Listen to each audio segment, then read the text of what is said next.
सर्पयज्ञ करणाऱ्या जन्मेजय राजाला सर्पयज्ञापासून रोखण्यासाठी वेदव्यासजी महाराज आस्तिक महामुनी उपस्थित झाले।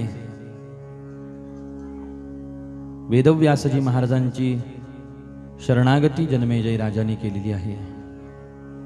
हात जोडून चरणारविंदाजवळ जन्मेजय राजे बसले, कारण मन अशांत झालेलं आहे। आता कुणाचं मन अशांत होत असतं, ज्याच्याकडून पाप घडत असतं त्याचं मन अखंड अशांत राहतं। मग कायिक पाप घडलं तरी, वाचिक पाप घडलं तरी, मानसिक पाप घडलं तरी पाप करणाऱ्याला कधी शांती प्राप्त होत नाही। काही वेळेला समाजामध्ये आपल्याला असं पाहायला भेटतं की नको ते काम करणारी माणसं, पापाचरण करणारी माणसं, परंतु त्यांचं सगळं व्यवस्थित चांगलं चाललेलं आहे असं आपल्याला दिसतं। आणि चांगल्या वाटेवरून वाटचाल करणारी माणसं म्हणतात आम्ही एवढे साधे सरळ, मग आमच्या जीवनात का उपलब्धी नाही, का समृद्धी नाही, का सुख नाही। आणि त्यांचं पहा, नको नको ते करत आले, परंतु तरी सुद्धा सगळ्या गोष्टी त्यांना प्राप्त झालेल्या आहेत, त्यांना मिळालेल्या आहेत। मग असं उलट कसं काय दिसतं? कधी कधी एखाद्या माणसाचं सगळं घर भरलेलं आहे, सगळ्या वस्तू त्याच्या घरामध्ये आहेत असं जरी दिसत असलं ना, तरी नुसतं घर भरलेलं आहे म्हणूनच तो व्यक्ती सुखी आहे असा त्याचा अर्थ होत नाही। आपण वस्तू जमा करतो, चांगलं घर बांधतो, वस्तू जमा करतो, परिवाराच्या सोबत राहतो, माणसं जमवतो, पैसा कमवतो, आपल्याला असं वाटतं वस्तूकडून मला सुख होईल, घरादाराकडून मला सुख होईल, माणसांकडून मला सुख प्राप्त होईल, पदार्थातून मला सुख प्राप्त होईल, म्हणून खूप कमवण्याच्या मागे लागलेले आहेत माणसं, खूप जमवण्याच्या, बस खूप कमवायचं, फक्त जमवायचं, फक्त एवढा विचार।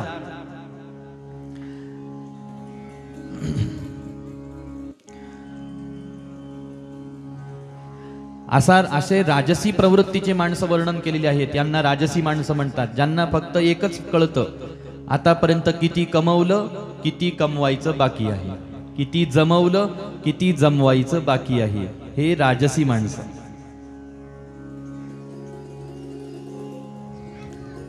आपण किती एवढं सगळ्या शोभेच्या वस्तू जमा केल्या म्हणजे आपण सुखी होऊ शकतो? शोभेच्या वस्तू जमा केल्याने सुखीत झालो असतो महाराज, तर या जगामध्ये झोपडीमध्ये राहणारा कधी सुखी राहिलाच नसता।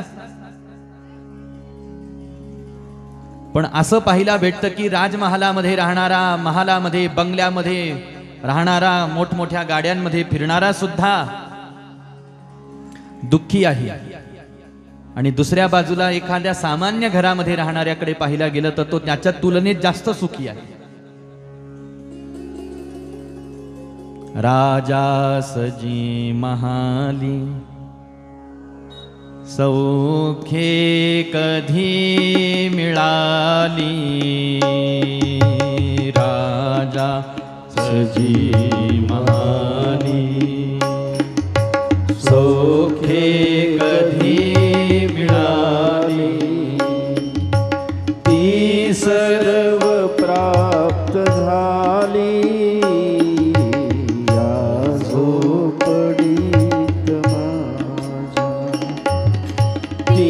सर्व प्राप्त झाली, या झोपडीत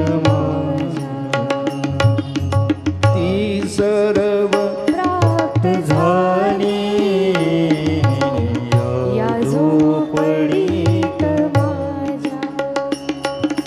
महाली मऊ बिछाने कंदील श्यामदाने, महाली मऊ बिछाने कंदील श्यामदाने, आम्हा जमीन माने, या झोपडी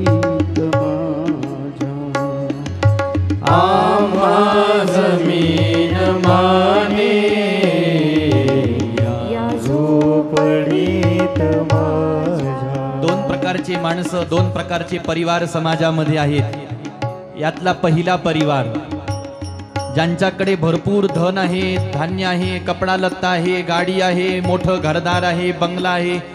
त्या बंगल्यामध्ये शोभेच्या वस्तू आहे, झोपायला मंचक म्हणजे पलंग आहे, दिवाण, त्याच्यावर मऊ रुईची गादी आहे महाराज, अंगावरती घायला दुलई आहे, सगळ्या शोभेच्या वस्तू आहे. घरामध्ये खायला प्यायला कमतरता नाही, सोन्या नाण्याला कमतरता नाही, दागदागिन्याला, कपड्या लत्त्याला, नोकर चाकरांना, सेवेकऱ्यांना.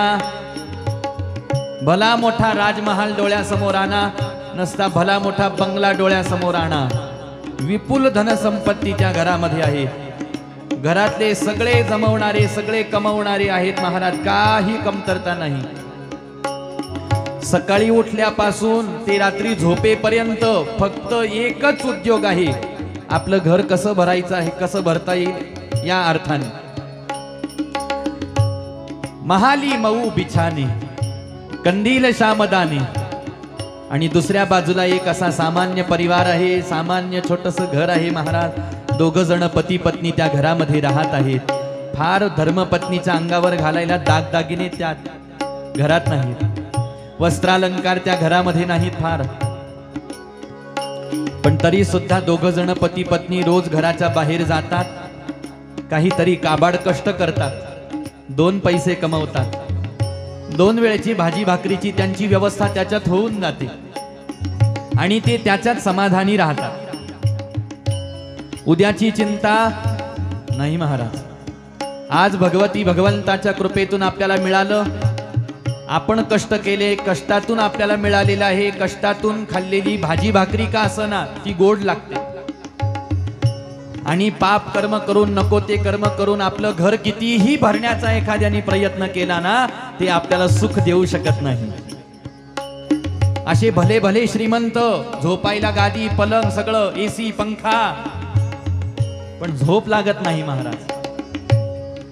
डॉक्टरांकडे जाऊन झोपेची गोळी घ्यावी लागते, तेव्हा कुठं झोप लागते. का रे बाबा, झोप लागावी म्हणून घर बांधलं, कारण बाकी दिवस तर सगळा कमवण्यात जमवण्यात जातो, रात्र झोपायलाच घरी येतोस. मग घर आरामदायक, आरामासाठी घर आहे, आरामासाठीच्या सगळ्या आवश्यक वस्तू घरात जमवून ठेवल्या. झोप ती विकत आणता येत नसते. कितीही पैसा आला एखाद्याकडे तरी सुद्धा, कितीही धन आलं एखाद्याकडे, सुख विकत आणता आलं नाही महाराज. आजपर्यंत कोणाला आनंद विकत आणता आला नाही, घरात समाधान विकत आणता आलं नाही. ते आपल्यात पाहिजे. मग कुठेही राहा पृथ्वीवरती, आनंद आहे, सुख आहे.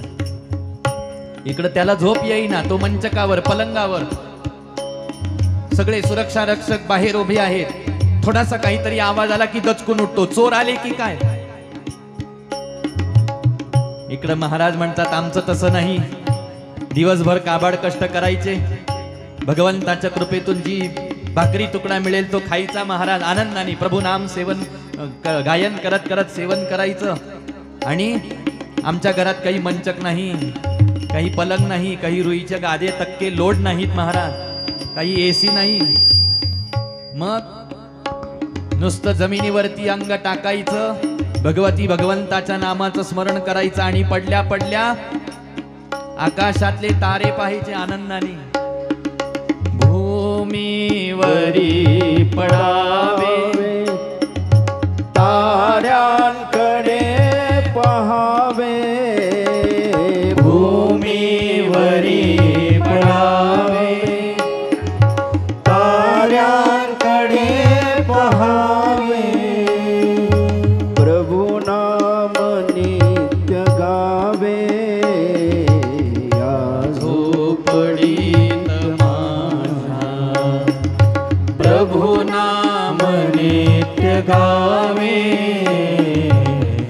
या झोपडीत माझ्या. भूमीवरी पडावे. असे काबाड कष्ट केलेले माणसं जमिनीवरती अंग टाकल्या बरोबर डोळा लागतो महाराज. झोपेची गोळी घ्यायची सुद्धा गरज राहत नाही. याला कारण काय आहे पहा. विषय झोपेचा चाललेला आहे म्हणून आपण प्रत्येकाने दिवस सरल्यानंतर आपण दिवसभरात काय काय कर्म केलं त्याचं गणित मांडायचं आणि आपल्याला मनाला जर काही समाधान झालं की आज माझ्याकडून थोडंही पाप घडलं नाही, मी कुणाला दुखावलं नाही, कुणाशी मी खोटं बोललो नाही, कुणाची निंदा, कुणाला शिव्या शाप दिल्या नाहीत आणि माझ्या वाट्याला आलेलं काम मी अत्यंत प्रामाणिक पद्धतीनं केलं, बस ही मनामध्ये आपल्याला प्रमाणपत्र भेटलं, आपल्याला आपोआप शांत झोप लागत असते। सोबत भगवती भगवंताचं नाम आहेच महाराज, जे आनंदाने गायन करावं। पण महालामध्ये राहणारा एक परिवार, सामान्य घरामध्ये राहणारा एक परिवार, अंतर पहा किती आहे। हे अंतर कशासाठी पाहत आहोत आपण? माणसाचा बुद्धीला असं वाटत असतं की जीवनामध्ये सुख हे सगळं वस्तू पदार्थांवर, घरातल्या शोभेच्या वस्तूवर अवलंबून आहे आणि माणसं अडून राहतात। असंच पाहिजे, तसंच पाहिजे, हेच पाहिजे, तेच पाहिजे। याच्यामध्ये ज्यांची बुद्धी अडकून गेली त्यांना कधी सुख भोगता येत नसतं आणि ज्यांनी आपल्या भगवती भगवंतावरती भरोसा टाकून जे मिळेल, जे वाटायला येईल त्याचा आनंदाने सेवन स्वीकार केला महाराज, ते सुखी होतात, आनंदी होतात। दोघ जण पती पत्नी होते, असेच गडगंज श्रीमंत आहेत, घरामध्ये पैशाला कमतरता नाही, शोभेला कमतरता नाही। तो जो नवरा आहे, पती आहे तिचा, फार चांगला मोठा अधिकारी होता, भरपूर त्याला उत्पन्न होतं।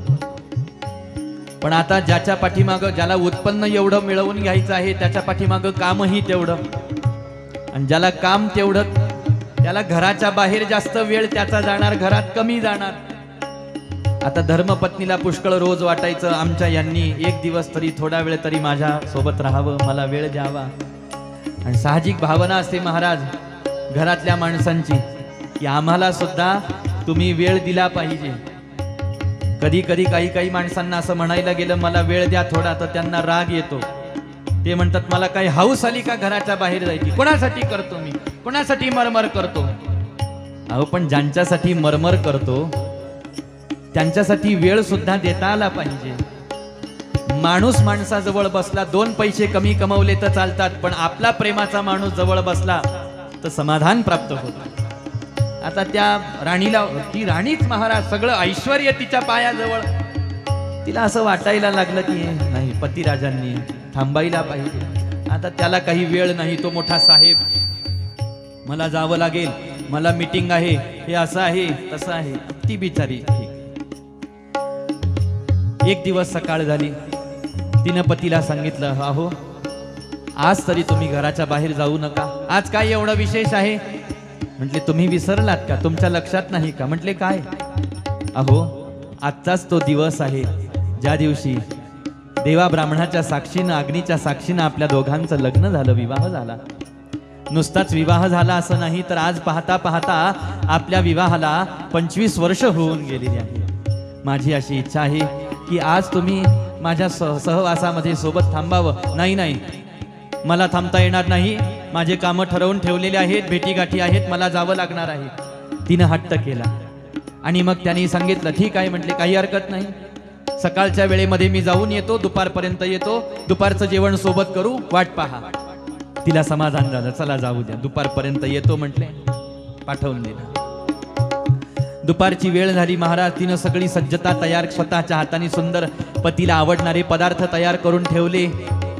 येणार आहेत, येणार आहेत, वाट पाहायला लागली, स्वतःचा शृंगार केला। इकडं जेवणाची वेळ टळून गेली, त्यांचा काही अजून पत्ता नाही। तिला बिचारीला करमत नव्हतं, ती घरात जायची, बाहेर यायची, आतमध्ये जायची, पुन्हा बाहेर यायची। आली का गाडी, आवाज आला, हॉर्न वाजला, आले की काय?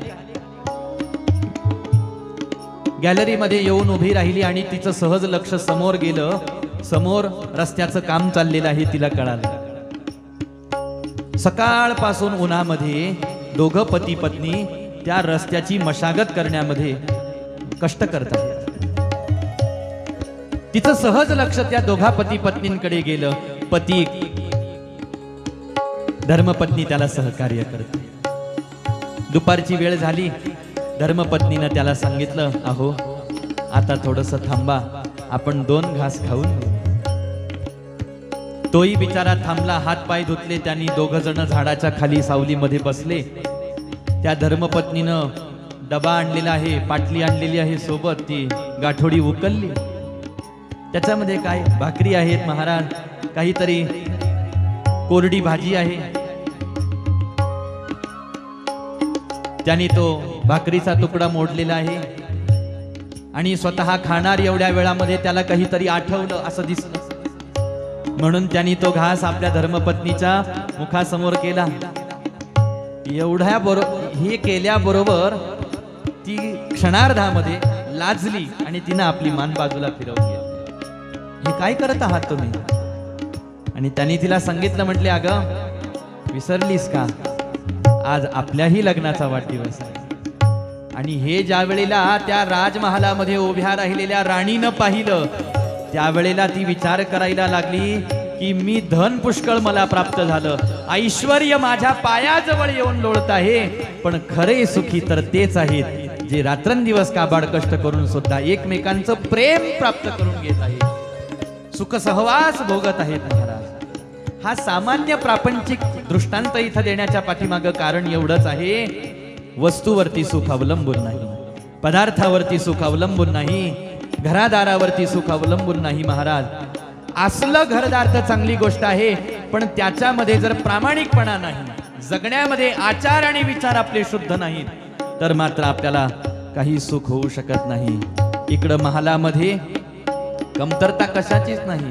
पाहायला गेलं तर पहारे आणि तिजोऱ्या त्यातून होती चोऱ्या, पहारे आणि तिजोऱ्या त्यातून होत्या चोऱ्या, दारास नाही दोऱ्या या झोपडीत माझ्या, येता तरी सुखे या. कोणाला रोक नाही, कोणाला टोक नाही. महाराज, गरीबाच्या घरामध्ये कोणी येऊ शकतं. गरीबाच्या घरामध्ये जितकं आपण सहज जाऊ शकतो तितकं श्रीमंताच्या घरामध्ये जाऊ शकतो का? श्रीमंताच्या घरात तितकं सहज बसू शकतो का? नाही महाराज. इथं जायचं म्हटलं तरी 4 ठिकाणी परवानगी घ्यावी लागते. कशाला आले? काय काम आहे? मग काम आहे तर घरात काय यायचं? मोठ्या लोकांच्या मोठ्या गोष्टी. मी कोणावर टीका म्हणून बोलत नाही बरं का, मला क्षमा करा. टीका म्हणून सांगत नाही, ही वास्तविकता समाजामध्ये दिसायला लागलेली आहे. मी कशाला कोणावरती टीका करू म्हणून नाही. परंतु सामान्याच्या घरी सामान्य जाता येतं, बसता येतं, उठता येतं, 2 प्रेमाच्या गोष्टी बोलता येतात.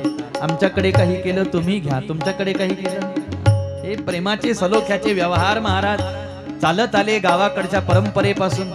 येता तरी सुखे या, जाता तरी सुखे जा, कोणावरीन बोजा या झोपडीत माझ्या, कोणावरीन बोजा या झोपडीत माझ्या, कोणावरीन बोजा या झोपडीत माझ्या.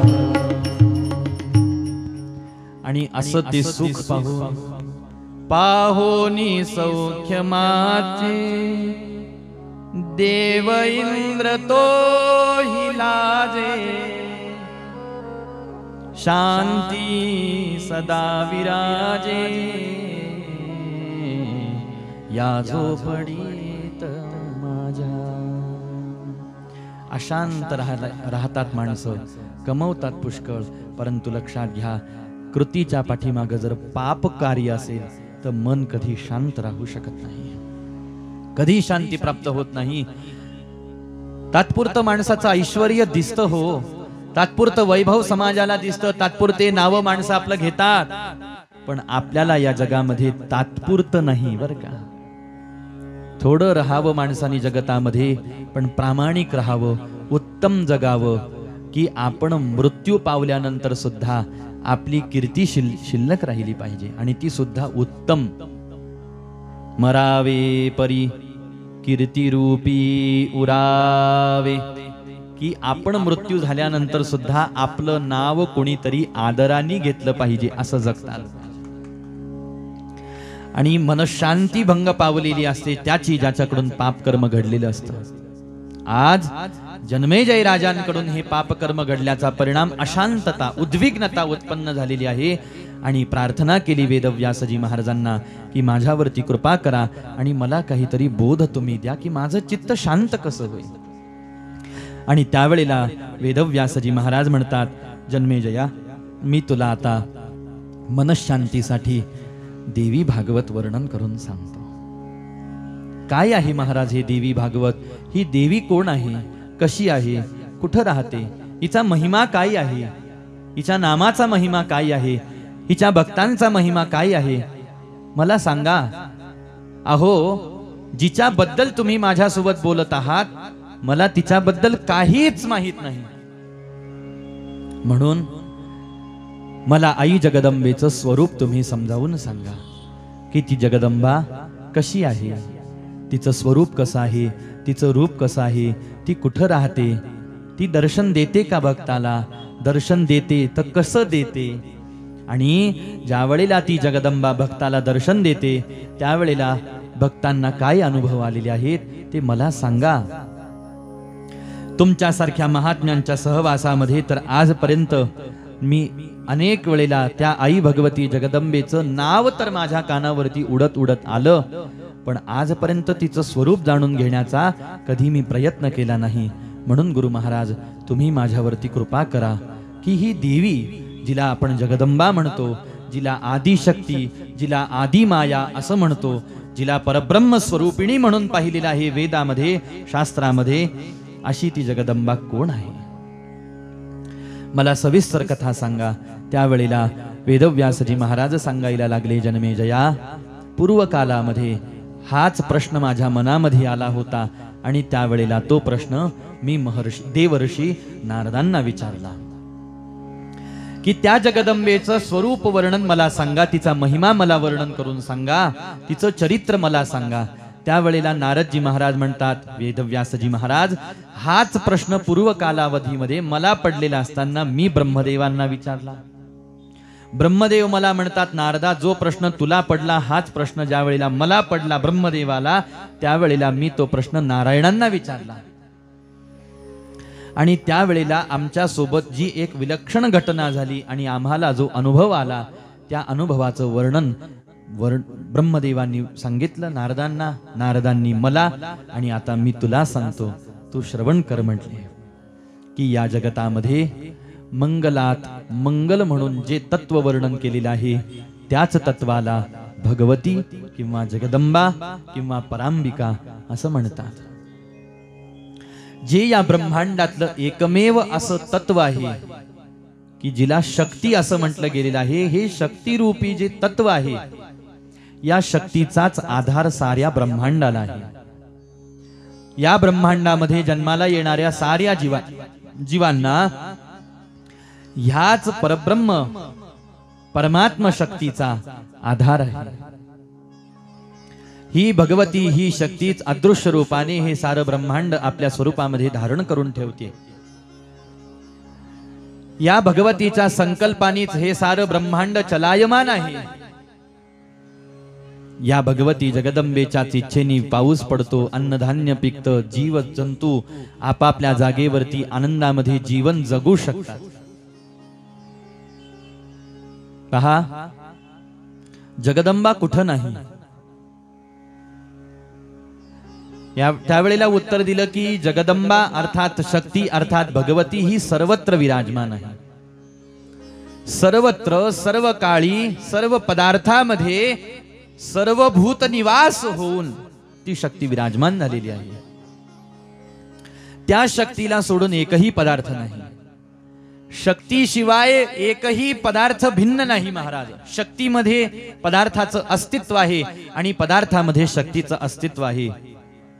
पिंडी ते ब्रह्मांडी, ब्रह्मांडी ते पिंडी असा न्याय सांगितला संतांनी. जे जगत आपण उपभोगतो, जी सृष्टी आपण आपल्या डोळ्यांनी पाहतो आणि ज्या सृष्टीचा पदोपदी पावलोपावली आपण अनुभव घेत आहोत महाराज, ह्या जगताच्या रूपाने तीच अंबा विराजमान आहे, ती परमशक्ती विराजमान आहे.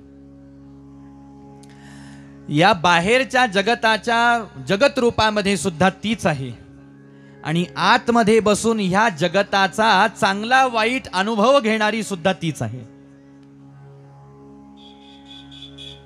म्हणजे ज्ञानही तीच आहे, ज्ञेयही तीच आहे आणि ज्ञाताही तीच आहे.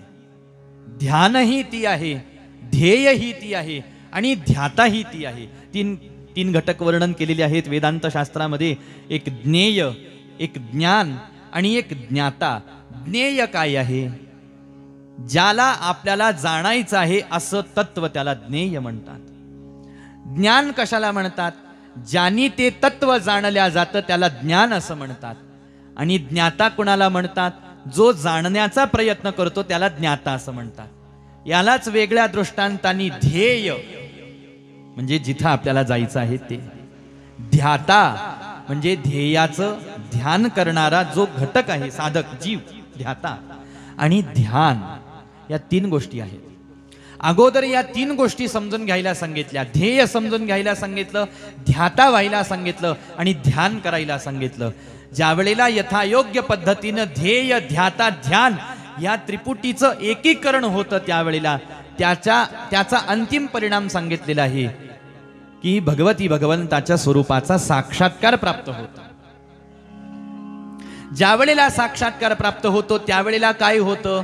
त्यावेळेला ध्येय, ध्याता, ध्यान ह्या त्रिपुटीचा सुद्धा भगवती भगवंताच्या स्वरूपामध्ये लय होऊन जातो. माग काहीच शिल्लक राहत नाही. रेणुका माता की जय. कारण त्यावेळेला हा अनुभव जीवाला पूर्णपणे प्राप्त झालेला असतो की आतही तीच आहे, बाहेरही तीच आहे, वरही ती आहे, खाली ती आहे, डावीकडे ती आहे, उजवीकडे ती आहे, सगळीकडं दश दिशा त्या शक्तींनी भरलेल्या आहेत.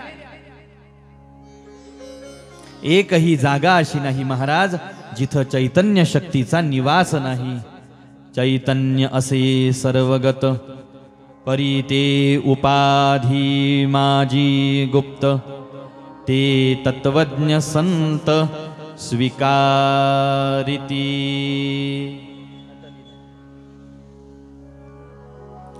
म्हणून या जगतामध्ये जगत रूपाने कोण नटलेला आहे हे सांगत असताना, नटली नटली नटली आई, नटली नटली नटली आई, नटली नटली नटली आई, नटली नटली नटली आई, नटली नटली नटली आई, नटली नटली नटली नटली नटली आई, नटली नटली नटली आई. दीन मात्रे ही नटली, दीन मात्रे ही नटली, अर्ध मात्राने मुरली, नटली नटली नटली आई, नटली नटली नटली आई, नटली नटली नटली आई.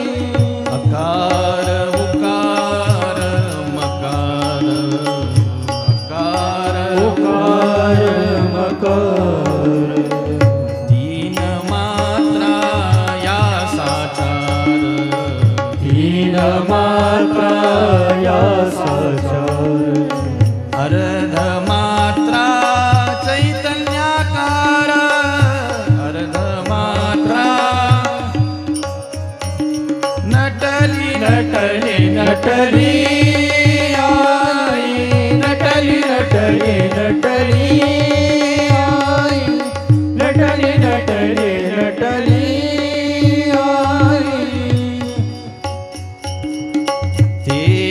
तेजाकारे जगी स्थिरली, तेजाकारे जगी स्थिरली, तेजाकारे जगी स्थिरली, तेजाकारे जगी स्थिरली, नित्यानंदे जगी भरली, नित्यानंदे जगी भरली, हरीची मती आता वळली, नटली नटली नटली आई, नटली नटली नटली आई, नटली नटली नटली आई. ही जगदंबा, ही परांबिका, ही भगवतीच सर्व जगताच्या रूपाने या ठिकाणावरती नटलेली आहे महाराज. आणि पहा, लक्षात घ्या, या जगतामध्ये एखाद्या वस्तूचा आपण भोग घेतो, प्रत्येक वस्तूचा आपण भोग घेतो, पदार्थ खातो, अलंकार परिधान करतो, वस्त्र धारण करतो, संवाद करतो, एकमेकांच्या सहवासामध्ये राहतो. हे सगळं व्यवहार कर्म आपण करतो. हे व्यवहार कर्म जीवानी केलंच नसतं जर त्याला व्यवहार कर्मातून आनंद किंवा आनंदाची अनुभूती झालीच नसती. व्यवहार कर्म केलंच नसतं, काहीच केलं नसतं. माणसं तीच गोष्ट करणं सोडून देतात ज्या गोष्टीमधून त्यांना काही आनंद मिळेनासा होऊन जातो. जाऊ द्या म्हणतात, काही मला सुखच होत नाही आता काही करण्यात, म्हणून मी काही करतच नाही. एखाद्या पतिव्रतेला आपण म्हटलं का, हो तुम्ही पहिले किती छान छान वेगवेगळे नवीन नवीन पदार्थ रोज करायच्या, आज हे केलं तर उद्या ते केलं, सकाळी हे केलं तर दुपारी ते, तर संध्याकाळी ते पदार्थ पाहिजे तर तुमच्या घरचे, आता तुम्ही काहीच करत नाही. ते म्हणते आता मला ते करून करून कंटाळा आला, आता काही आनंदच होत नाही म्हटले करण्यात, म्हणून मी करतच नाही. का हो, तुम्ही किती बोलत होतात, आता बोलतच नाही, मला काही आनंदच होत नाही बोलण्यात, म्हणून मी बोलणंच सोडून दिलं. याच्यावरून एक गोष्ट लक्षात येते की आपण त्या आनंदाच्या अनुभूतीसाठी जी धडपड करतो आहोत, शेवटी प्रत्येक विषयाच्या पदार्थाच्या भोगातून आपल्याला हृदयाला काय जाणीव होते, आनंदाची जाणीव होते. पण एक गोष्ट लक्षात घ्या, विषयातून आपल्याला जी आनंदाची जाणीव होते ती फक्त आनंदाचा तो भास मात्र आहे, तो पूर्णानंद नाही, तो सच्चिदानंद नाही, तो सत्य आनंद नाही, तो सार आनंद नाही महाराज. परंतु आनंद होतो. आनंद झाला नाही की ते कार्य आपण कर्म करणं बंद करतो. याचाच अर्थ असा आहे की आनंदासाठी व्यवहार चाललेले आहेत, भोग भोगणं चाललेले आहेत. जे आपण कर्म करतो आहोत त्याच्या चैतन्य शक्तीचा निवास, जे भोग आपण भोगतो त्याच्यामध्ये चैतन्य शक्तीचा निवास आहे. आणि ते भोग भोगण्यातून आपल्या हृदयामध्ये जो आनंद ग्रहण करणार आहे आणि जिच्यामुळे आनंदाची अनुभूती होते ती सच्चिदानंद स्वरूपा सुद्धा भगवतीच आहे, शक्तीच आहे, असा अर्थ आहे. वेदव्यासजी महाराज सांगतात, जन्मेजया सर्वत्र त्या शक्तीचा निवास आहे, तीच या ब्रह्मांडाला आधार आहे. आणि याचा अनुभव नारायण, ब्रह्मदेव आणि भगवान शंकर यांनी स्वतः घेतलेला आहे. म्हटले कसा? म्हटले एक दिवस विमान दाखल झालेलं आहे. विमानामध्ये दिव्य वस्त्र अलंकार धारण केलेली सुंदर लावण्यवती अशा प्रकारची स्त्री विराजमान आहे, देवी विराजमान आहे. आणि ती वैकुंठामध्ये आलेली आहे. नारायणांना सांगितलं, नारायणा चला म्हटले आज माझ्यासोबत. नारायणांना आज्ञा झाली. नारायण विमानामध्ये बसले. विमान सत्यलोकापर्यंत आलं. ब्रह्मदेवांना आदेश केला त्या विमानामध्ये विराजमान झालेल्या देवीनं. म्हटले, ब्रह्मदेवा चला म्हटले, भगवतीनं तुम्हाला बोलावलेला आहे जगदंबेनी, बसा म्हटले विमानामध्ये.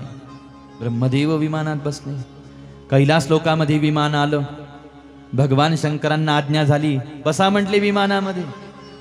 भगवान शंकर विमानामध्ये बसले. तिघांना घेऊन विमान आकाश मार्गाने गमन करायला लागलं. पुढं पुढं वाटचाल करायला लागलं. तीनही देवतांना प्रश्न पडला की अचानक हे विमान कुठून आलं? या विमानामध्ये ही देवी स्वरूप विराजमान झालेली ही कोण आहे? आणि आपल्या तिघांना घेऊन ही कुठं चाललेली आहे? प्रश्न विचारण्याची इच्छा व्हायला लागली. भगवती त्या देवीनं आदेश केला, म्हटले आता सध्या काहीच बोलू नका, फक्त बसून राहा, जे डोळ्यांनी दिसल ते पाहत राहा, तुमच्या सगळ्या प्रश्नांची उत्तरं तुम्हाला योग्य ठिकाणी गेल्यानंतर मिळतील. बसून राहिल्या तीनही देवता. कारण 3 देवतांना याच्यामुळं नेलेलं आहे विमानामध्ये. कारण एक सृष्टी उत्पन्न करणारे आहेत, एक सृष्टी पालन करणारे आहेत, एक सृष्टी संहार करणारे आहेत. या मुख्य 3 देवता. नारायणांना असं वाटत होतं की मी सृष्टीचं पालन करणारा पालनहार आहे. ब्रह्मदेवांना असं वाटत होतं मी सृष्टी निर्माता आहे. शंकरांना असं वाटत होतं मीच सृष्टीचा संहार करणारा आहे. आणि आज भगवतीनं ठरवलं होतं की या 3ही देवतांना आपलं स्वरूप दाखवून द्यायचं. की या तिघांना जरी वाटतं की आपणच सृष्टीचे निर्माते, पालनहार आणि संहारक आहोत, आज यांना दाखवून द्यायची की सत्य परिस्थिती काय आहे.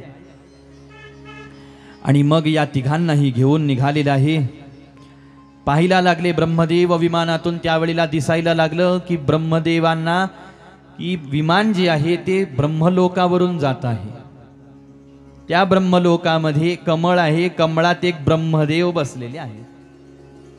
दुसरे ब्रह्मदेव पाहिल्यावर विमानातल्या ब्रह्मदेवाला असं वाटायला लागलं, अरे मी आत्ता तर ब्रह्मलोकातून विमानात बसलो, विमान निघालं, हे दुसरा ब्रह्मलोक, दुसरा ब्रह्मदेव, मी तर विमानात आहे, मग तिथं खाली कमळात कोण आहे. भगवतीला विचारायची इच्छा झाली, सोबत जी आलेली आहे, पण जाऊ द्या म्हटले, पाहिला सांगितलं पाहू. पुढं विमान गेलं, वैकुंठ लोक दिसायला लागलं, शेषावर पहुडलेले नारायण दिसायला लागले.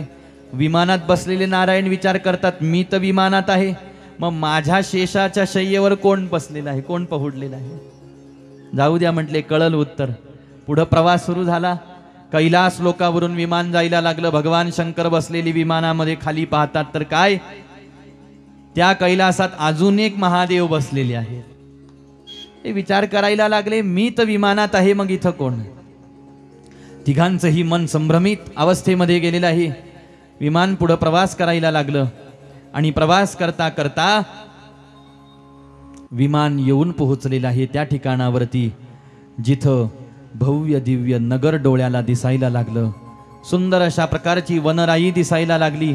मंद सुगंधित वारा ब्रह्मदेव नारायण भगवान शंकरांना लागायला लागला आणि अत्यंत दिव्य रत्न जडित अशा प्रकारचे महाल डोळ्यांनी दिसायला लागले.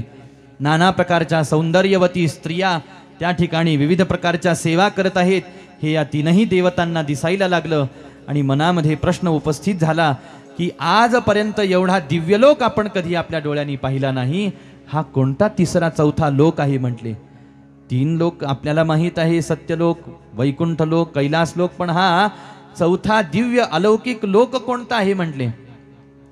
की या लोकाची शोभा वैकुंठापेक्षाही अधिक आहे, कैलासापेक्षाही अधिक आहे, सत्यलोकापेक्षाही अधिक आहे. तिघही जण विचार करायला लागले. हळूच विमान खाली उतरलेलं आहे. विमानामधून 3ही देवता खाली उतरल्या.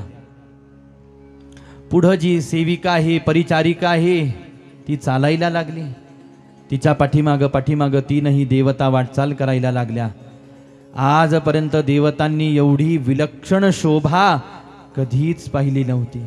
जिथं नारायण थक्क झाले, ब्रह्मदेव थक्क झाले की अरे भगवान शंकर थक्क झाले. महाद्वारावरती आम्ही 3ही जण येऊन पोहोचलो म्हणतात ब्रह्मदेव सांगत आहे. ज्या वेळेला आम्ही 3 महालाच्या दारासमोर आलो, पाहतो तर काय सगळीकडे स्त्रियाच स्त्रिया आहेत, कोणी पुरुष दिसायलाच तयार नाही. आपणच 3 जण पुरुष रूपामध्ये दिसत आहोत. महालात प्रवेश करणार एवढ्या वेळामध्ये दारावरती उभ्या असलेल्या त्या दासींनी या 3घांना थांबवलं, आतमध्ये जाऊ दिलं नाही. म्हटले तुम्हाला असं पुरुष रूपामध्ये आतमध्ये जाता येणार नाही. म्हटले मग आता काय करायचं आहे. त्यावेळेला सांगितलं आता तुम्हाला स्त्रियांचं रूप घ्यावं लागणार आहे. तिघही एकमेकांकडे पाहता पाहता पाहता पाहता विलक्षण स्त्रीचं रूप 3घांना प्राप्त होऊन गेलं. विलक्षण स्त्रीचं एकमेकांकडे पाहायला लागले तर ओळखायला यायला तयार नाही. महाराज असं स्त्रीचं रूप प्राप्त झालेलं आहे. दिव्य भरजरी वस्त्र अंगावर आले, अलंकार दागदागिने अंगावरती आले, मुखमंडलाची शोभा वाढलेली आहे. आणि दारावरती उभ्या असलेल्या ज्या सेविका आहेत त्या आतमध्ये घेऊन आल्या तिघांनाही. थांबा म्हटले इथं. अहो पण हा लोक कोणता आहे आणि या ठिकाणी कोण विराजमान होत आहे? रत्नजडित सुवर्णाचं सिंहासन त्या ठिकाणी मांडलेलं आहे. कोण या ठिकाणावरती सिंहासनावर विराजमान होतं? सेवेकरींनी सांगितलं, म्हटले अहो जरासा धीर धरा. आता एवढा प्रवास करून आले, आतापर्यंत धीर धरला, आता अजून काही जरासा वेळ तुम्ही धीर धरा, आपोआप तुमच्या लक्षात येईल की तुम्ही कुठं आलेला आहात. सेविका निघून गेल्या. आजूबाजूला पाहतात हजारो दासदासी आहेत, हजारो सेविका आहेत, दिव्य शोभा आहे महालाची. वाट पाहता पाहता पाहता पाहता एवढ्या वेळामध्ये त्या ठिकाणावरती मूळ माया आदी भगवती पराशक्ती जगदंबेचं प्रागट्य झालं. आणि जगदंबा ब्रह्मदेव नारायण भगवान शंकरांसमोर येऊन उभी राहिलेली आहे. जिचे 4 हात आहेत, जिच्या प्रत्येक हातामध्ये एक एक आयुध आहे.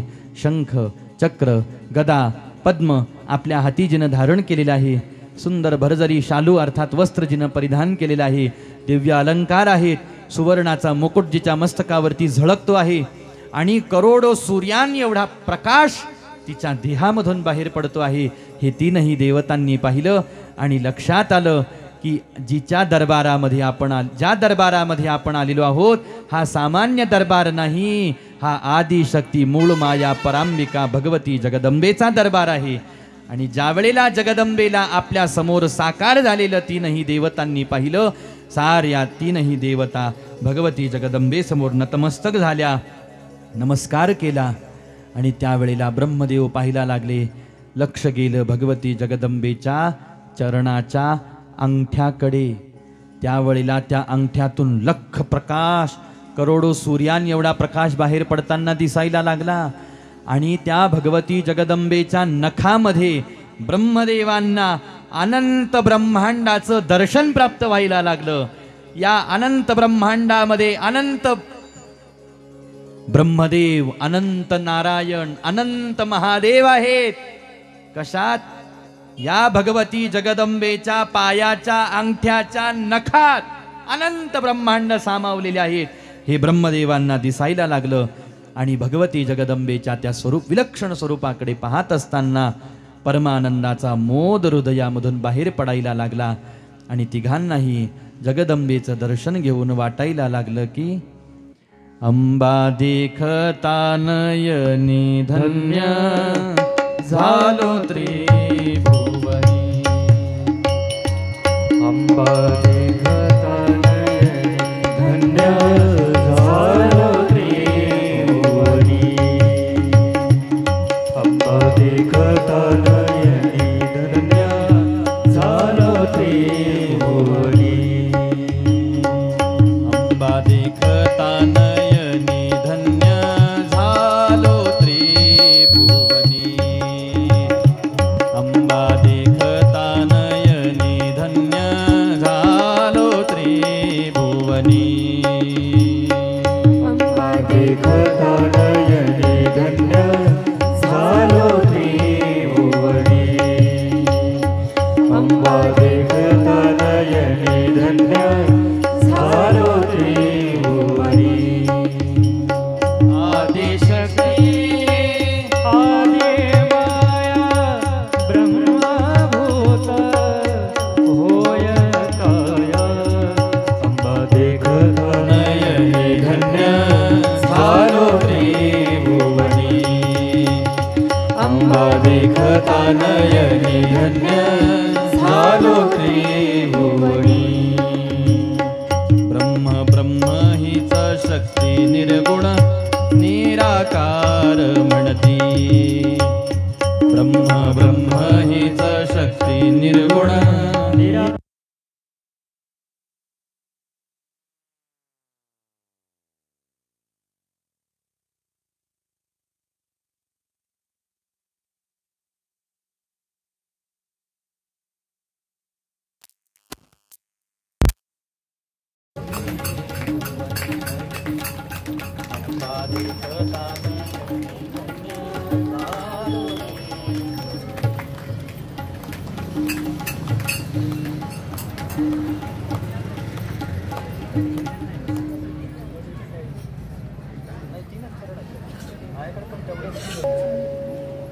ब्रह्म ब्रह्म हीच शक्ती निर्गुण निराकार म्हणती, ब्रह्म ब्रह्म हीच शक्ती निर्गुण निराकार म्हणती, आदिशक्ती आदि माया ब्रह्मरूप हिची काया, अंबा देखता नयनी धन्य झालो त्रिभुवनी, अंबा देखता नयनी धन्य झालो त्रिभुवनी।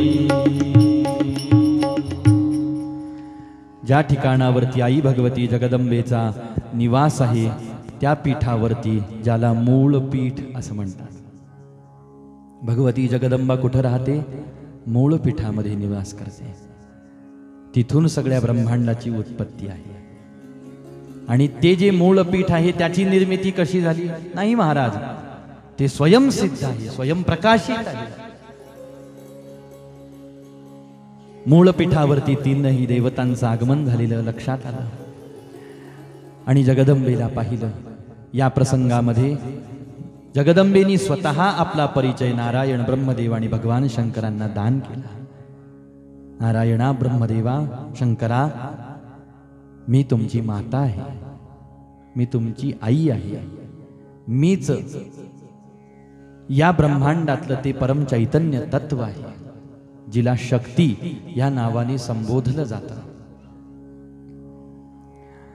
लक्षात आलं या तीनही देवतांच्या की भगवतीनं आपल्यावरती आज अनंत कृपा केलेली आहे आणि या ठिकाणी आपल्याला तिच्या स्वरूपाचा बोध दान करण्यासाठी भगवती घेऊन आली।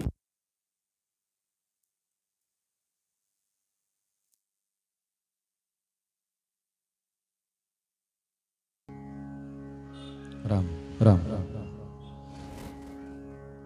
तिच्या स्वरूपाचा बोध आणि तिच्या स्वरूपाचं दर्शन दान करण्यासाठी भगवतीनं आपल्याला इथपर्यंत आणलेलं आहे। हे तीनही देवतांच्या लक्षात आलं। आपल्या स्वस्वरूपाचं यथातथ्य ज्ञान या तीनही देवतांना भगवतीनं या प्रसंगामध्ये दिल्याचं वर्णन केलेलं आहे। आनंद झाला भगवतीच्या मुखातून हे सारं तिच्या स्वरूपाचं वर्णन ऐकत असताना आणि भगवती परांबिकेचं वैभव पाहत असताना भगवती म्हणायला लागली, मी तुमच्या तिघांवरती आज प्रसन्न झालेली आहे आणि या माझ्या प्रसन्नतेतून मी तुम्हाला तिघांना 3 प्रकारची शक्ती देणार आहे। आणि मग त्यावेळेला ब्रह्मदेवांना रजोगुणात्मिका सरस्वतीचं दान, तमोगुणात्मिका कालीचं दान, महाकालीचं दान भगवान शंकरांना आणि सत्वगुणात्मिका महालक्ष्मीचं दान नारायणांना त्या आदी मूळ मायेनी केलं की तुम्ही या 3 शक्तींचा अंगीकार करा आणि माझ्या या 3 शक्तींच्या माध्यमातून तुम्ही सृष्टीचं पालन, सृष्टीची उत्पत्ती आणि सृष्टीचा संहार अशा पद्धतीनं हा क्रम करताल। पण याच्या मुळाशी या 3 शक्ती आहेत। पहा, या तीनही देवतांजवळ 3 प्रकारच्या शक्ती जर का प्राप्त झाल्या नसत्या तर ब्रह्मदेव सृष्टीची उत्पत्ती करू शकत नाहीत, नारायण पालन करू शकत नाहीत आणि शिव संहार करू शकत नाहीत, असं वर्णन आहे। हा भगवती जगदंबेचा परम अधिकार वर्णन केलेला आहे। लक्षात आलं या तीनही देवतांच्या आई भगवती जगदंबेला नमस्कार केला आणि तुझी आज्ञा जशी आम्हाला झालेली आहे त्याच पद्धतीनं आम्ही या ब्रह्मांडामध्ये कार्य करत राहू। पण आम्हाला एक गोष्ट लक्षात आली नाही की रस्त्याने येत असताना आणि तुझ्या चरणाच्या अंगठ्याकडे पाहत असताना तर करोडो ब्रह्मांडाचं दर्शन आम्हाला झालं। अनेक ब्रह्मदेव, अनेक नारायण, अनेक शंकर आम्हाला दिसले, त्याच्या पाठीमागचं रहस्य काय आहे? त्यावेळेला जगदंबेने सांगितलं की अरे, हा सारा माझ्या स्वरूपाचा विस्तार आहे। इथं काही एक ब्रह्मांड नाही, इथं अनंत ब्रह्मांड आहेत। प्रत्येक ब्रह्मांडाची स्वतंत्र व्यवस्था आहे आणि त्या प्रत्येक ब्रह्मांडाच्या व्यवस्थेसाठी एक नारायण, एक ब्रह्मदेव, एक महादेव आहेत। म्हणजे किती सूक्ष्म वर्णन केलेलं आहे पहा की आपण ह्या पृथ्वीमध्ये राहतो, ज्या ब्रह्मांडामध्ये आपण राहतो या ब्रह्मांडामध्ये अनेक लोक आहेत, अनेक अशा प्रकारचे याचे भाग आहेत, विभाग आहेत, प्रभाग आहेत। आता हे वैज्ञानिक लोक अंतराळामध्ये यान घेऊन जातात, तर त्यांनी नोंदणी करून ठेवलेली आहे आणि आताही ठेवत आहेत की जसं जसं आम्ही अंतराळामध्ये शोध मोहीम करत आहोत तसं तसं आम्हाला ही एक गोष्ट लक्षात येते आहे की हे जे अंतराळ आहे आणि हे जे ब्रह्मांड आहे याच्यामध्ये इतके गूढ रहस्य आहेत की आजपर्यंत माणूस तिथं 100% पोहोचलाच नाही.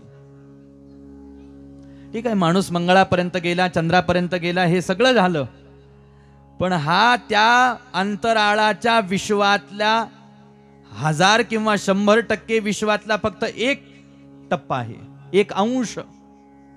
एवढीच फक्त उपलब्धी विज्ञानाच्या माध्यमातून माणसांनी प्राप्त करून घेतल्याचं नोंद आहे. आता विचार करा, एवढा विकास झाला की इथून चंद्रावर जायची व्यवस्था, इथून आता मंगळावरती, पृथ्वीवर पुढे चालून संकट येईल म्हणतात, मग राहायला जागा असली पाहिजे म्हणून मंगळावर पाण्याचा शोध घेणं चाललेलं आहे. आणि तिथं जर उद्या पाणी सापडलं तर इकडून विमानं जाणार आहेत, तिकीट बुकिंगसाठी नंबर साधा असं आणि आहे. तर त्याचा शोध लागतो आहे महाराज. या सगळ्या गूढ रहस्यांचा शोध उलगडा होत आहे हळू. पण गंभीरतेने जर का त्याच्याकडे पाहिलं तर माणसांना हे लक्षात यायला लागलं की हे ब्रह्मांड एवढं विशाल आणि अचाट आहे की माणूस त्या ब्रह्मांडासमोर अगदी छोटीशी गोष्ट आहे, छोटासा घटक. आणि आई भगवती जगदंबा इथं देवी भागवतामध्ये हे वर्णन जे आहे ते अशाच पद्धतीनं विलक्षण थक्क करून टाकणार आहे की आपण कल्पनाही करू शकत नाही की आपण ज्या पृथ्वीमध्ये राहतो अशा अनंत पृथ्वी आहेत, करोडो आहेत महाराज, त्याच्यामध्ये अनंत आपल्यासारखे जीव आहेत. आणि प्रत्येक पृथ्वीचं, प्रत्येक ब्रह्मांडाचा सांभाळ करण्यासाठी स्वतंत्र ब्रह्मदेवाची व्यवस्था, स्वतंत्र नारायणाची, स्वतंत्र महादेव. आपल्या पृथ्वीमध्ये आपण राहत असताना आपण आपल्या पृथ्वीचा विचार करत असतो, पण याच्याही पलीकडं अनंत जग आहे, ब्रह्मांड आहे. आणि मग हे सारं जगदंबेच्या कृपाशीर्वादातून आज या तीनही देवतांना कळालं. आणि अजून विशेष आश्चर्य काय आहे की हे सगळे ब्रह्मांड फक्त भगवतीच्या नखामध्ये दिसत आहेत. आता भगवती केवढी, तिचं शरीर केवढं महाराज, आणि नखातच अनंत ब्रह्मांड आहे, तर पूर्ण शरीराचा तर आपण कल्पना थक्क होऊन जातो महाराज. अशी ही परांबिका भगवती जगदंबा आहे, जिला पाहून, जिच्या स्वरूपाचा महिमा जाणून तीनही देवतांना आजी धन्य झालो झालो, आजी धन्य झालो झालो, आजी धन्य झालो झालो, आजी धन्य झालो. मूळ पीठास नियालो, मूळ पीठास नियालो, मूळ पीठास नियालो, आलो आजी झालो झालो, आजी धन्य झालो झालो, आजी धन्य झालो. तुझी पाहिली पाऊले पाऊले, तुझी पाहिली पाऊले, तुझी पाहिली पाऊले पाऊले, तुझी पाहिली पाऊले. आमचे मन स्थिरावले, आमचे मन स्थिरावले, आमचे मन स्थिरावले स्थिरावले, आजी धन्य झालो झालो, आजी धन्य झालो झालो, आजी धन्य झालो. धन्यतेचा अनुभव. ब्रह्मदेवांना आज धन्यतेचा अनुभव, नारायणांना धन्यता, शंकरांना धन्यतेचा अनुभव. पहा, आतापर्यंत त्या जगदंबेला आपण गुप्त रूपाने पाहत होतो. तिच्या सत्तेने काय काय घडलं ते आजपर्यंत आपण पाहत आलो.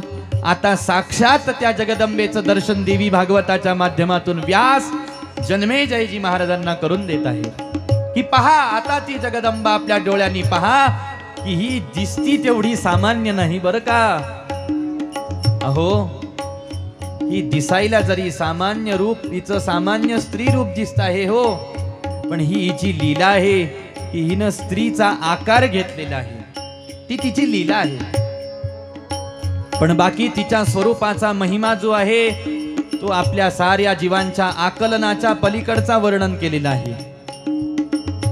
भाग्यवान आहे ते जीव ज्यांना आई भगवतीच्या स्वरूपाची ओढ लागली, तिच्या दर्शनाची, तिला पाहण्याची, तिला नमस्कार करण्याची इच्छा, तिचं नाम गाण्याची इच्छा, तिची कथा ऐकण्याची इच्छा. आणि आज दर्शन घेतल्याचा परिणाम, धन्यता त्यांना, त्या त्रिदेवतांना जी धन्यता प्राप्त झाली. महाराज, तुम्हाला मला सुद्धा त्या धन्यतेचा अनुभव घ्यायला सांगितला. भगवती सुद्धा प्रसन्न झाली, विचारायला लागली, काय पाहिजे म्हटले तुम्हाला? माझं दर्शन घेतलंय तुम्ही, तुमची इच्छा काय आहे मला सांगा.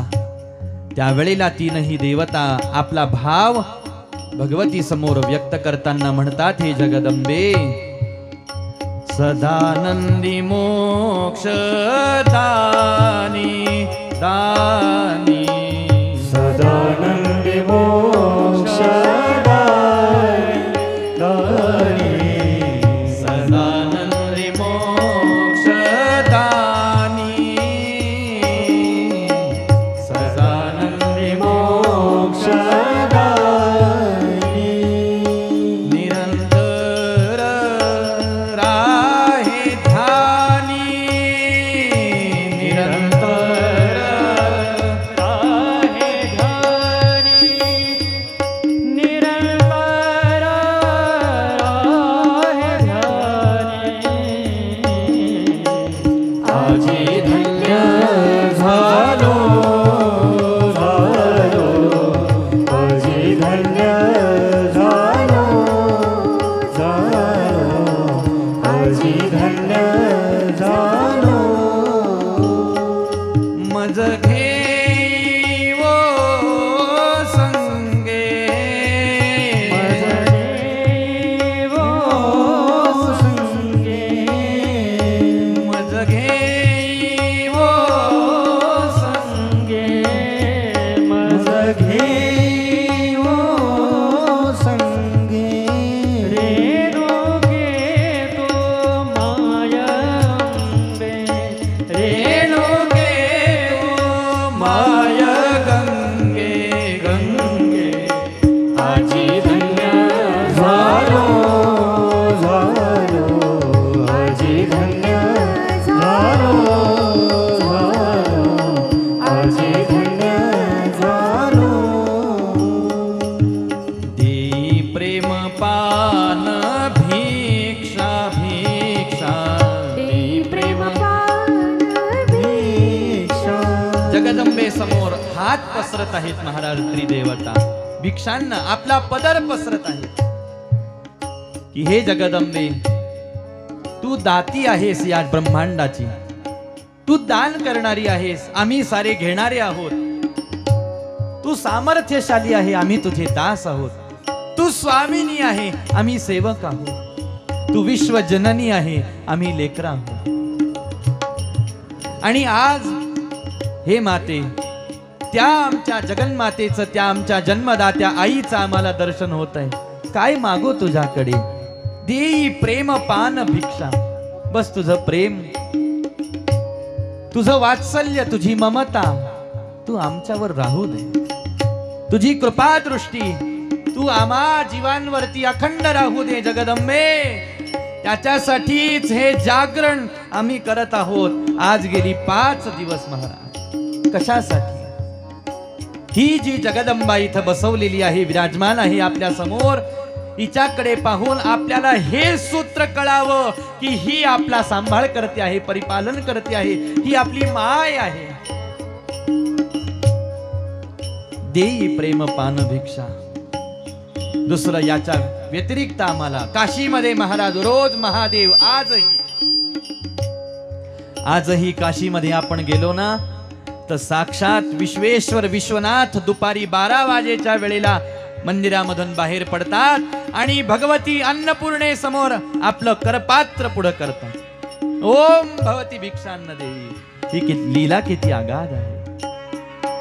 आणि मग अन्नपूर्णा माता महादेवांच्या पात्रामध्ये प्रसाद अर्पण करते. विश्वनाथ, विश्वंभर, विश्वेश्वर नावावरूनच परिचय होतो.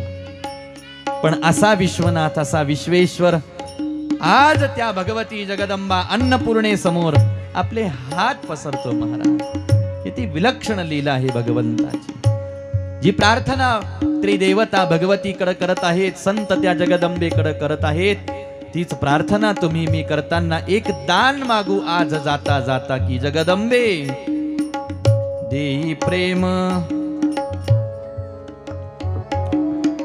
देई प्रेम पान भिक्षा भिक्षा, देई प्रेम पान भिक्षा.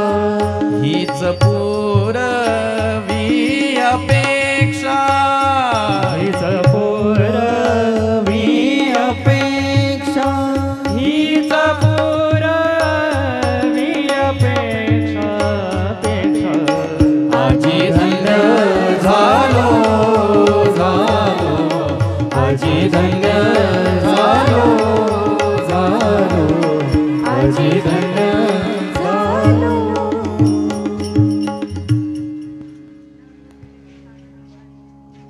आता जे दान आम्ही तुझ्याकडे मागितलेलं आहे हे भगवती जगदंबे, ते दान तू आम्हाला दे. देई प्रेम पान भिक्षा, हीच पूरवी अपेक्षा. दुसरी आमची अपेक्षा नाही. म्हणून महाराज म्हणतात, विष्णू स्वामीला शरण शरण, विष्णू स्वामीला शरण. आता धाडू नये विन्मुख. आता तू आम्हाला विन्मुख पाठवू नको. विन्मुख म्हणजे रिकाम्या हाताने नको पाठव, काहीतरी दे. आणि ज्या वेळेला त्रिदेवतांनी आपला भाव व्यक्त केला भगवती समोर, पहा, ज्या वेळेला कळतं की चैतन्य शक्तीच जर का तिचीच सत्ता सगळीकडे आहेत, तर तिच्या समोर असताना दुसरे जगातले कोणतेही पदार्थ तिच्याकडे मागून काय करायचं महाराज? त्या चैतन्य शक्तीलाच दानामध्ये मागायचं की तू आमची स्वामिनी आहेस, तू आमची कृपाळू माय आहेस, तू कनवाळू आहेस ना, तूच सांभाळ कर. आता प्रसन्न अंतःकरणाने देवतांनी जगदंबेचं दर्शन घेतलं आणि आता मात्र जगदंबेने तीनही देवतांना तीन शक्तीचं दान करून आनंदाने निरोप दिला आणि तीनही देवता आपापल्या लोकी येऊन स्थिर झाल्या.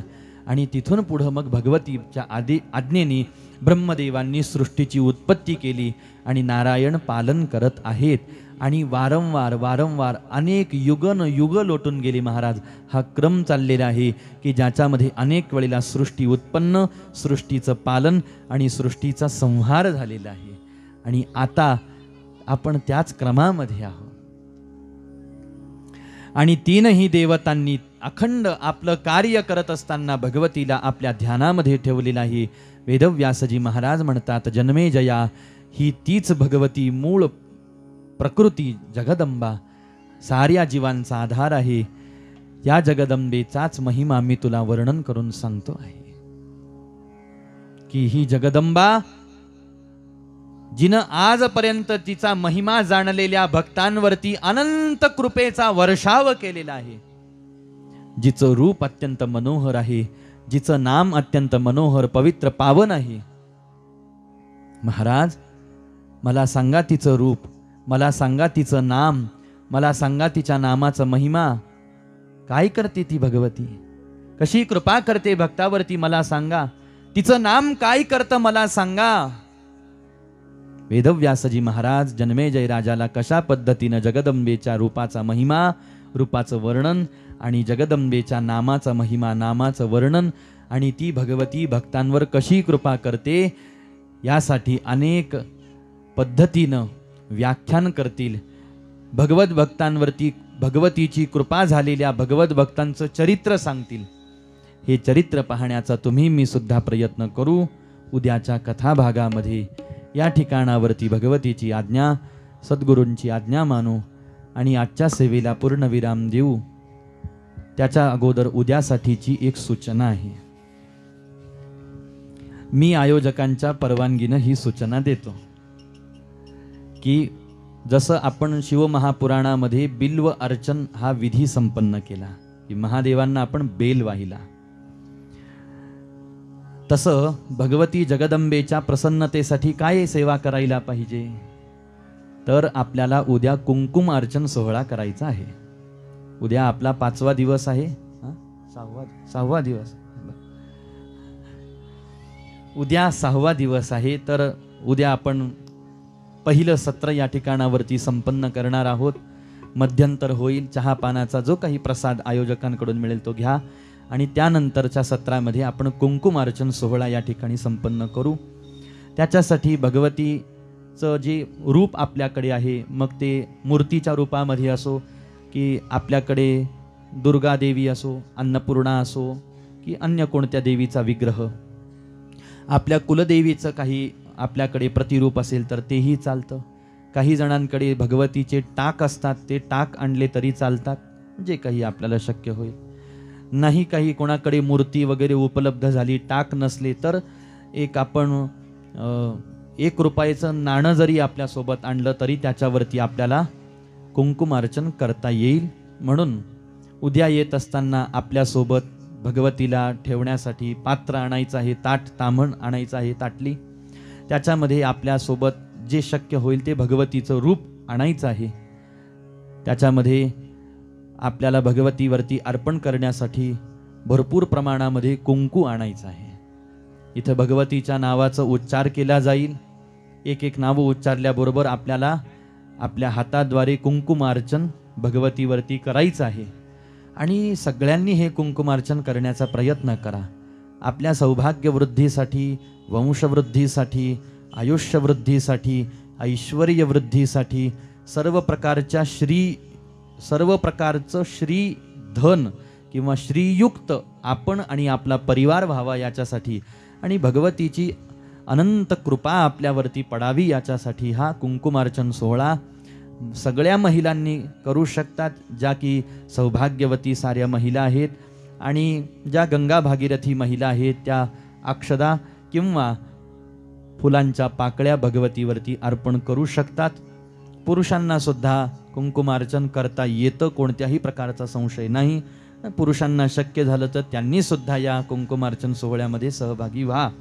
कारण म्हणून आनंदाने उद्या आपण कुंकुमार्चन सोहळा या ठिकाणी दुपारच्या सत्रात संपन्न करू. याची सगळ्यांनी नोंद घ्या. जे भाविक आलेले नसतील त्यांनाही ही सोहळ्याची सूचना द्या आणि येत असतानाच आपल्यासोबत हे सगळं साहित्य आणा. भगवतीचं मूर्ती रूपाने आणि भगवतीला ठेवण्यासाठी ताट ताम्हण आणि भरपूर प्रमाणामध्ये कुंकू आपल्यासोबत घेऊन यायचं आहे. जे कुंकू आपण उद्या आणू ते भगवतीवरती अर्पण करायचं. अर्पण केलेल्या कुंकवाचं काय करायचं, ते व्यवस्थित कुठंतरी एका डब्यामध्ये साठवून ठेवायचं आणि रोज स्नान झालं की आशीर्वाद रूपाने ते आपल्या मस्तकावर लावायचं. सगळ्यांच्या मस्तकावर लावायचं, कारण तो आशीर्वाद रूपी प्रसाद आहे. तसं तर लावणं होत नसेल कुंकू आपल्याकडून तर निदान आशीर्वादाच्या रूपाने तरी कुंकुम तिलक आपल्या मस्तकावर झालं पाहिजे. म्हणून साऱ्यांनी याची नोंद घ्या, साऱ्यांनी सहभाग घ्या आणि आनंदामध्ये सोहळा उद्या संपन्न करू. या ठिकाणावरती ही सूचना देऊन मी सुद्धा माझ्या वाणीला पूर्णविराम देतो. तत्पूर्वी आता घालू जरासा गोंधळ.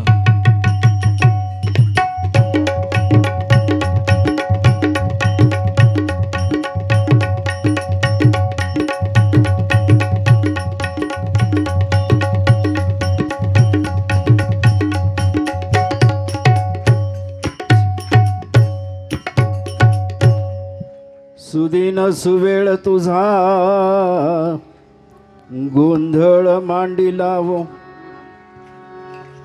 सुदिन सुवेळ तुझा गोंधळ मांडिलावो सुदिन सुवेळ तुझा गोंधळ मांडिलावो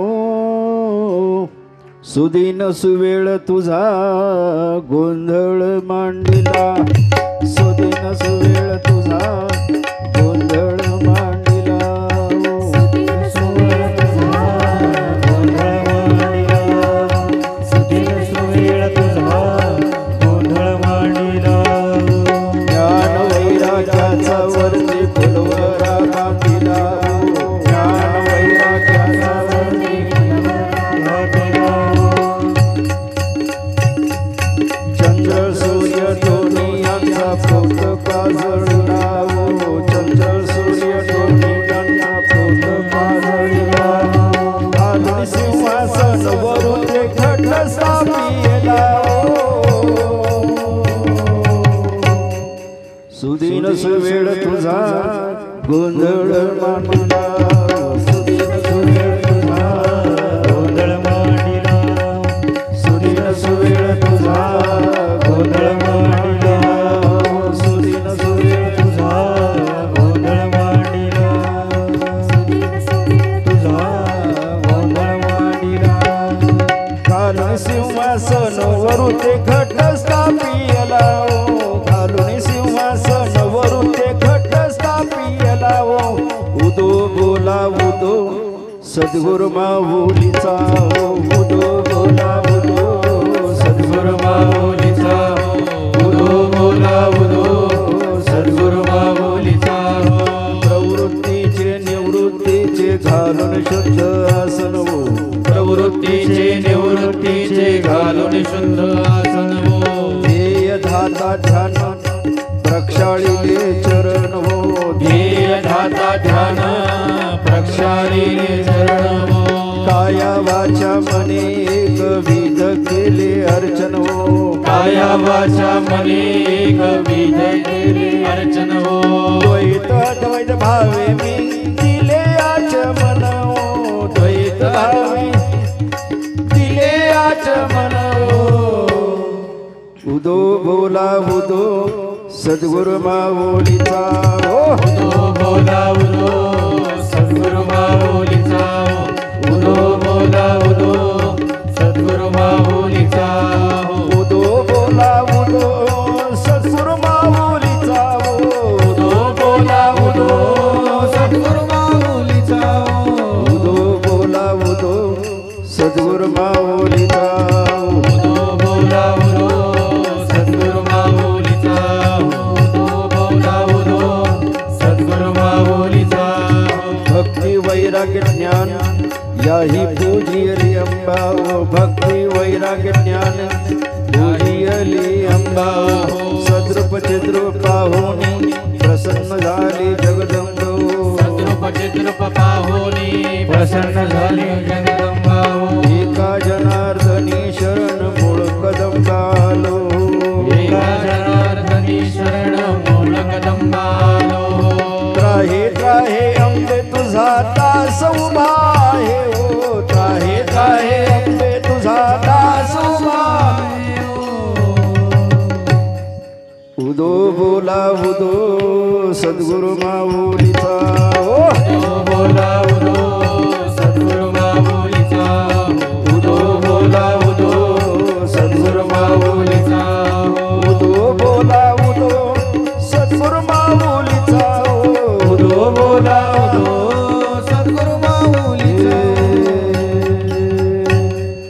उदो बोला उदो सद्गुरु माऊलीचा उदो बोला उदो सद्गुरु माऊलीचा उदो बोला उदो सद्गुरु माऊलीचा उदो बोला उदो सद्गुरु माऊलीचा उदो बोला उदो सद्गुरु माऊलीचा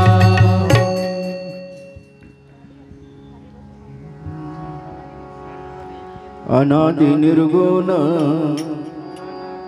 प्रगटली भवानी अनादि निर्गुण प्रगटली भवानी मोह महिषासुर मर्दना लागोनी महिषासुर मर्दना लागोनी विविध तापाची करावया झाडणी विविध तापाची करावया झाडणी भक्ता लागी तू पावसी निर्वाणी भक्ता लागी तू पावसी निर्वाणी ऐसा जोगवा जोगवा जोगवा मागेन ऐसा जोगवा ऐसा जोगवा जोगवा जोगवा मागेन ऐसा जोगवा वैत सारोनी माळ मी घालीन वैत सारोनी माळ मी घालीन हाती बोधाचा झेंडा मी घेईन हाती बोधाचा झेंडा मी घेईन भेद रहित वारीसी जाईन भेद रहित वारीसी जाईन बस भेद रहित वारीसी जाईन भेद रहित वारीसी जाईन ऐसा जोगवा जोगवा जोगवा मागेन ऐसा जोगवा ऐसा जोगवा जोगवा जोगवा मागेन ऐसा जोगवा नवविध भक्तीच्या करोनी नवरात्र नवविध भक्तीच्या करोनी नवरात्र कोटी मागेन मागेन ज्ञानपुत्रा कोटी मागेन मागेन ज्ञानपुत्रा करीन सद्भाव अंतरीच्या मित्रा एक सद्भाव अंतरीच्या मित्रा दंब सासऱ्यासाठी नको पात्रा दंब सासऱ्यासाठी नको पात्रा ऐसा जोगवा जोगवा जोगवा मागेन ऐसा जोगवा जोगवा जोगवा मागेन ऐसा पूर्ण बोधाची घेईन परडी बोधाची घेईन परडी आशा तृष्णेच्या पाडीन दरडी आशा तृष्णेच्या पाडीन दरडी मनोविकार करीन कुरवंडी मनोविकार करीन कुरवंडी अद्भुत रसाची भरीन दुरडी अद्भुत रसाची भरीन दुरडी ऐसा जोगवा जोगवा जोगवा मागेन ऐसा जोगवा ऐसा जोगवा जोगवा जोगवा मागेन ऐसा जोगवा आता साजनी झाले मी संग आता साजणी झाले मी निसंग विकल्प नवऱ्याचा सोडी येला संग नवऱ्याचा सोडीला संग काम क्रोध हे जोडी येले काम क्रोध हे जोडी गेला मोकळा मार्ग सुरंग गेला मोकळा मार्ग सुरंग ऐसा जोगवा जोगवा जोगवा मागेन ऐसा जोगवा ऐसा जोगवा जोगवा जोगवा मागेन ऐसा जोगवा ऐसा जोगवा मागोनी ठेविला ऐसा जोगवा मागोनी ठेविला जाऊन महाद्वारी नवसुनी फेडिला जाऊन महाद्वारी नवसुनी फेडिला एका जनार्दनी एकपणे देखिला एका जनार्दनी एकपणे देखिला जन्म मरणाचा फेरा चुकविला जन्म मरणाचा फेरा चुकविला ऐसा जोगवा जोगवा जोगवा मागेन ऐसा जोगवा